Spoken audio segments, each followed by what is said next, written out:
Alright, what's going on today, YouTube? It's me, Shotgun Gun Gameplays, and for today's episode, I am bringing you guys the Dark Magician deck. Now, I just wanted to see, honestly, if Dark Magician was still worth using, just for the simple fact of how strong the new Blue Eye support cards are.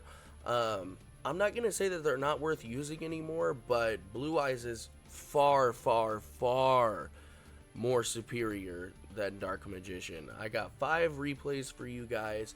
I did end up losing one of the replay duels. I did end up losing, but I won 4 out of 5. Dark Magician is still viable, but you're better off using Blue Eyes with the new Blue Eye support cards. The Blue Eyes cards are just that fucking good. Like, really, they are. But yeah, like I said, I have 5 replays for you. I lost one of the replays. I'm going to go over the deck and then we're just going to get straight into it. So the first thing to start off with is 3 Dark Magicians. I see a lot of people running 2. Me personally, I like running 3 because it's easier for Ebon Illusion to come out and get that banish that you would want. So I run 3 Dark Magicians, 2 Timaeus the United Dragons. This is going to get us access into our Dark Dragoon. Dark Dragoon is really easily summonable in this deck. It's not a very hard thing to do. I'm pretty sure I got Dark Dragoon out every single duel, so yeah, it's really not that hard to get Dragoon out. Next, we're going to go on to Chronicle Magician. I don't see people using Chronicle Magician. I don't understand why people don't use Chronicle Magician.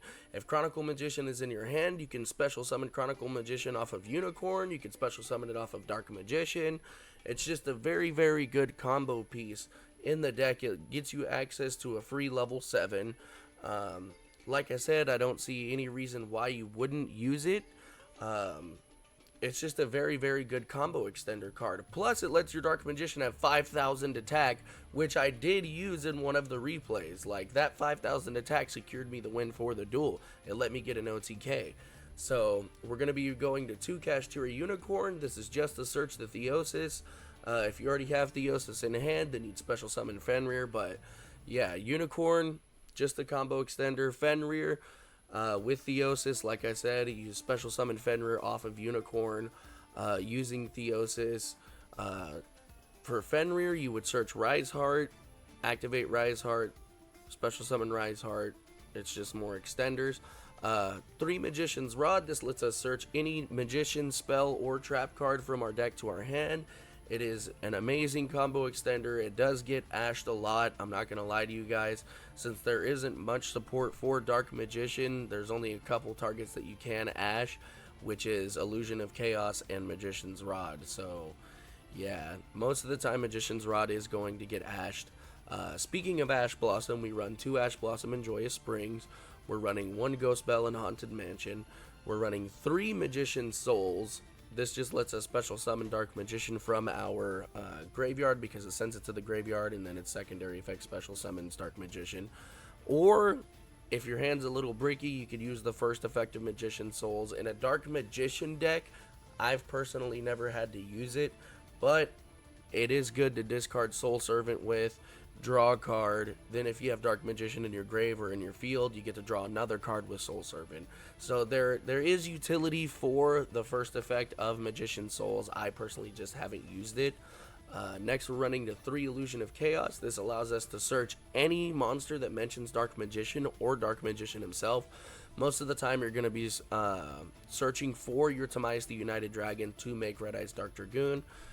Moving from that, like I said, we have the Kashtira Theosis. This special summons Fenrir from our deck for free. We're going 2 Preparation of Rites, just in case we cannot search our, get access to our Illusion of Chaos. We have the Preparation of Rites, so it searches the Illusion of Chaos straight from our deck. Soul Servant allows us to stack any Dark Magician spell or trap card that mentions Dark Magician on the top of our deck. And then if we have Dark Magician in the grave or Dark Magician Girl, we could potentially draw up to 2 cards. I'm not running Dark Magician Girl. I should. I'm not. So I'm just drawing 1 card off of that. Next, we're going to go the 1 Called by the Grave. Called by the Grave is just amazing.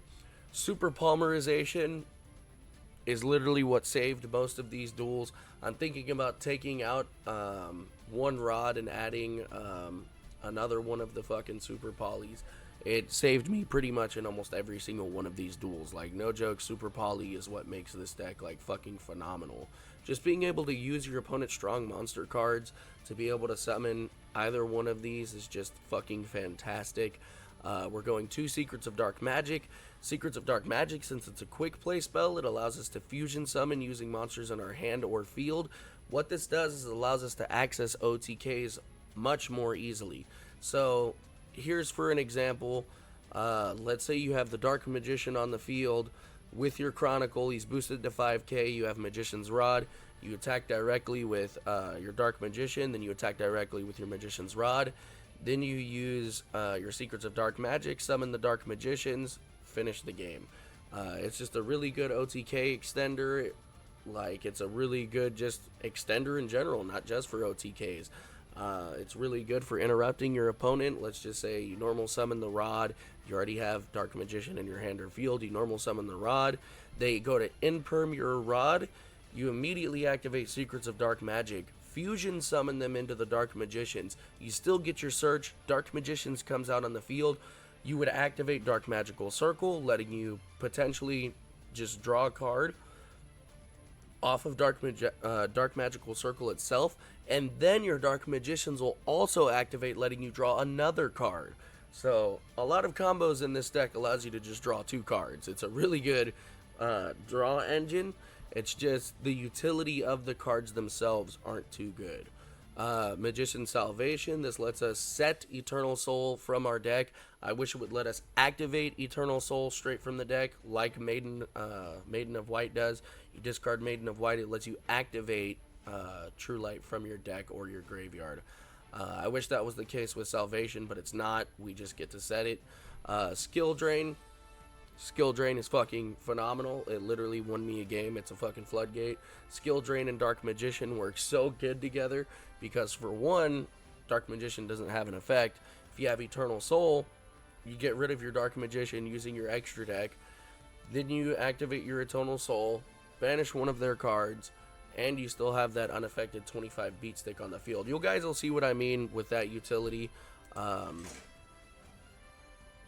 Sorry about that. That was my cat. You guys will see what I mean by that utility in the replays with Skill Drain. I forgot to mention, we also have the Scareclaw, Kashtira, and the Ogre. I'm really thinking about taking out the Ogre and adding another Super Poly, or I'll take out a Rod and add a Super Poly, either or. This deck is still in progress. I am going to be making it better over time. But anyways, you got the Eternal Soul and then the Skill Drain. We're running 2 Red Eyes Dark Dragoons because it is possible to make 2 negates. It probably will never happen, but it is possible. You'd have to have like 2 Dark Magician, 2 Timaeus. Even then, you can only activate Timaeus once per turn. So you would have to have 2 Timaeus, 2 Dark Magician, Secrets of Dark Magic, and then an extra card. But yeah, anyways, we're taking too much time. We're going Dark Magician the Dragon Knight. I almost never summoned Dark Magician the Dragon Knight. I also almost never summoned Master of Chaos. But they are good utility cards just in case you can't have access to your Dragoon, which you're always going to have access to your Dragoon because they have pretty much the exact same fucking summon mechanic. So really, I don't summon Dark Magician the Dragon Knight. He's just there for good utility. He does count as Dark Magician, so you can also res him with Eternal Soul. The Dark Magicians, like I said, they're very, very, very good for OTK potential. Starving Venom Fusion Dragon. Still one of the most broken fusion cards in the game. It won me 2 of the replay duels using Super Poly. We got Garuga. This just lets us draw a card if it gets sent to the graveyard. Chaos Angel, this lets us banish a card. For some reason, I don't think Yu-Gi-Oh! Pro is working properly with Chaos Angel. For some reason, I can't use Magician's Rod and Dark Magician in this game to summon Chaos Angel, but you guys have seen me do it 100,000 times on Master Duel. It's a great combo.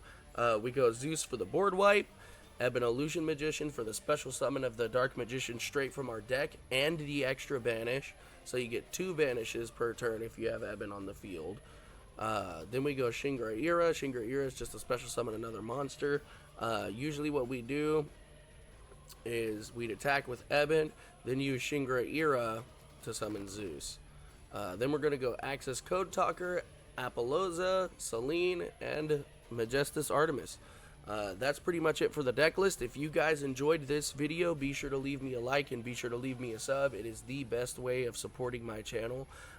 It literally puts me into the algorithm and shows more people this video, so please, if you do that, it would be greatly appreciated. But yeah, let's get straight into the replays, you guys.